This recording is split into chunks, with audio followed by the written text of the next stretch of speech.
Moving ahead now, the Mavrodi Mondial Money Box, commonly known as MMM, is back, and some Nigerians are falling prey to the Ponzi scheme a second time. The scheme relaunched in Nigeria with a new name, MMM Corporations, and promises a 50% return on any amount invested. Correspondent Tijesu Aderi takes a look into the dangers of this kind of scheme. Millions of Nigerians had their hopes dashed when a notorious Ponzi scheme, widely referred to as MMM, crashed in 2017.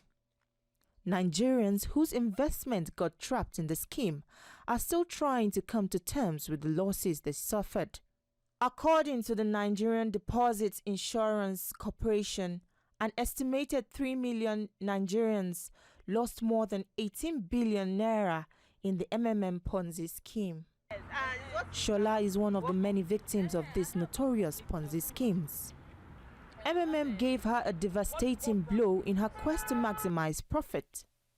She still remembers how she felt when the scheme crashed and how she made a tough decision to pick the pieces of her life together again.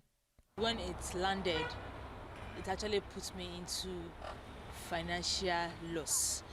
I mean financial loss, I'm talking in millions. So, and I've actually had people warn me that don't do this, it's a Ponzi scheme, but you know, but the excitement of you putting money, at the end of the month you get so much profit. So I was tempted to put in my hard-earned money.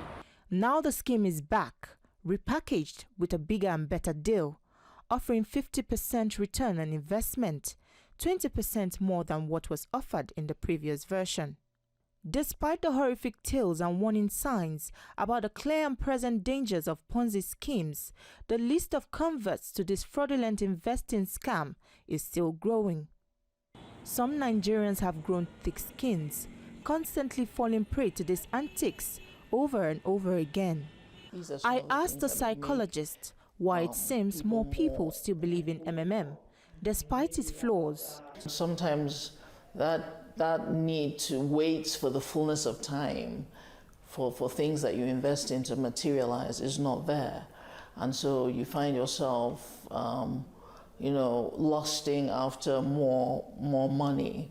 These are some of the things that may make people more vulnerable. On the streets, the story of Ponzi schemes is greeted with mixed feelings. Some people do not mind taking the risk again, while many others will rather keep MMM or any other Ponzi scheme at bay. God forbid. I actually read it on the news, but I will not have my way. I will tell people, I will educate people not to even venture into. For now, I don't want. But when you come up again and it's genuine, why not? I might change my mind. Based on their pedigree, I don't think it's right for anyone to join them, as far as I'm concerned. I don't even have money, so where will I take part? But because to me, anybody that had the previous information and now want to do again, it is somebody, such a human being, maybe nowhere in is packing the money, giving them. More and more Nigerians are falling hard for this kind of tricks over and over again, perhaps because old habits die hard. But maybe this time, as they say, a word is enough for the wise. Tijesu Aderi, TVC News, Abuja. Well, joining me is co-founder Audacity to Lead and creator the Fear Resolve Process, Dayo Samuel. Thank you for joining us on TVC Breakfast. Thank you very much. Now, some people will tell you it is risky not to take risks, and so they are willing to take risks like this, Ponzi scheme, despite the fact that a lot of people have seen that there are, some people lost a lot of money. Sure. What really is... You did?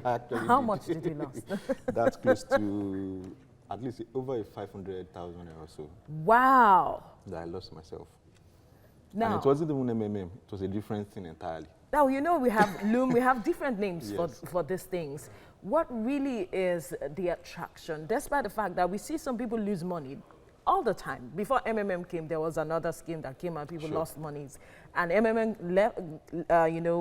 died down, and then another scheme came and people lost money. But Nigerians are still, taking these risks? The interesting thing is that the way the schemes are structured, they are structured in such a way that you just need tiny success in order for you to believe so that you can invest much more. So for example, you'll find that for some, they will say you should have just 1,000 naira, you get 1,000 naira back.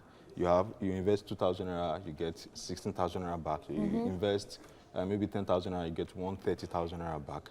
Now the thing is, if you try it for the first time, once you have some record of success, a normal human brain is triggered to go for more. So that will now make them say, okay, I think I can believe in this. Let me commit even further. For example, for me, the first time I was going to invest, it was only 20,000 I invested. So after maybe a couple of days, and I saw the return on investment, I was, okay, now I can believe that this thing works. And so you decided, I decided to pack more money. And when I packed in more money, it was gradually getting bigger, and I was excited that, okay, looks like this thing is working. So I now had plans. In fact, at that particular point, it was my rent that I now decided to put into that, okay, by the time it was going to be time for me to pay rent, at least I would have had extra money. Interestingly, the entire thing just disappeared one day. And I was like, okay, so now how do I now get the money to actually pay the rent? Now you can laugh about it, but some people but haven't at that recovered. time, it was, of course, it's difficult to recover from that. But of course, not everybody actually feels the pain. Because I've had to handle cases where somebody actually invested the money in such a scheme. And what turned out was the person became suicidal because the person had borrowed other people's money in order to invest. So the person started asking me that, what do I tell them now? So what do I say to them? It is not even my money that I invested. I only invested it on behalf of them. So what's going to happen? And so that began to create suicidal thoughts for that person. The person became Now, from your depressed. experience, would you encourage people to get into this? I personally, I don't intend to continue. The reason why I don't intend to continue is because they say once beaten, twice shy. All right. Joining me is co-founder, Audacity to Lead, and creator of the Fear Resolve Process, Dayo Samuel. Dayo, it's good to have you in the studio right now. Thank you very much. Well, when it comes to the issue of MMM or Ponzi schemes like that, all Nigerians have a story to tell. Some smile to the banks, they were happy, oh yeah, it was a good, and then others, you know, ended up crying and so on. But if we have to put this MMM coming back now, so maybe cooperative society, if we have to put it that way, on the table, is it so bad? Can we say everything about it is bad, is wrong? Not everything about it is bad, but not everything about it is also good. Okay. Because nothing is completely bad, nothing is completely good. They are just the way they are. But human behavior will make anything go any direction. So there are people who are averse to reinvesting in MMM. But the interesting thing is that there were some other schemes too that came up even after MMM, and those same people who say that they don't want to join MMM still jumped into those ones. So the interesting thing about human behavior is that there may be a top layer story that, okay, this is how we relate to everybody, but deep down there's an underlying story that actually motivates people, especially when it comes to money. Okay. So, for example, if somebody sees money as a means of security, an investment like that could provide that form of security for that person. But how is this contributing to, let's say, economic growth, or providing some level of succor in the society? If you think about it, the money is uncertain. It's more like a gamble. It's more like a gamble. So it's not like it's completely certain that we can say, okay, I know that by so time. Many people who do it, including myself in the past, I did it with the mind that, okay, once I have some level of success, then I can now plow more money into it. And then it happened that it actually succeeded. And then I poured in more money, and then something happened, and then it just went away. And I was like, okay. If I had known. So you were that businessman that was ready to take a risk, but the risk didn't pay off eventually. It did not pay off. Right. And the interesting thing with decisions like that is when it creates this feeling of fear, it makes people want to withdraw. But it also But do you still have confidence in the return of MMM. Even as now it is when now, it's it is 50%. seen as a cooperative society now, as the case may be. Yeah. Right now, I don't have any confidence personally. Okay. I don't have any confidence in MMM or any of such schemes any longer. Because I've been beaten severally. MMM is not the first one. There were several other schemes that I've been a part of. You've been beaten in all of them?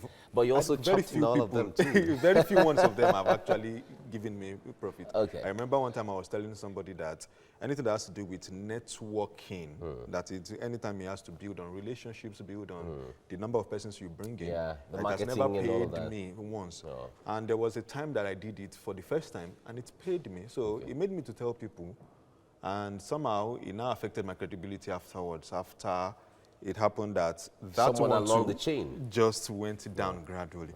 And the thing with all Ponzi schemes or such marketing methods is that there will be a time they will be very loud, and there will be times when they will be at their lowest minimum.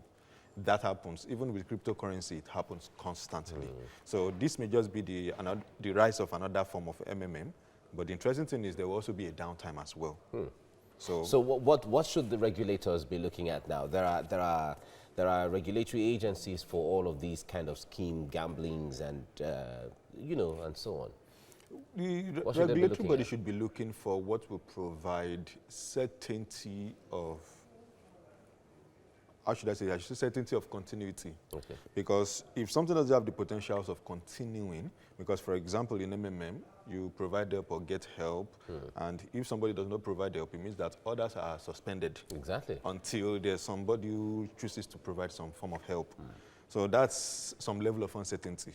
It could create distress in But somebody's mind. if at 30% MMM couldn't sustain or continue, I wonder how 50% is going to be. Personally, I started asking, okay, if 30% could have broken down, even though the excuse was that the death of the founder, this 50% now, Well, who's going to die again? the founder was not the one holding the strings Was and not the saying, one holding oh, the okay, strings. let us move So it it this could way. have been the founder that actually made it to crash. All right. There must have been something else. Something else. Things like, okay, there was no way to continue help for some people who provided help. There was no way they could have funded it. So such things will come up. And so All right. regulatory bodies will need to look at creating the certainty of continuity for others. All right. Dayo, thank you so much for coming on the Thank program you very right now. much for Thank having you. me. Right.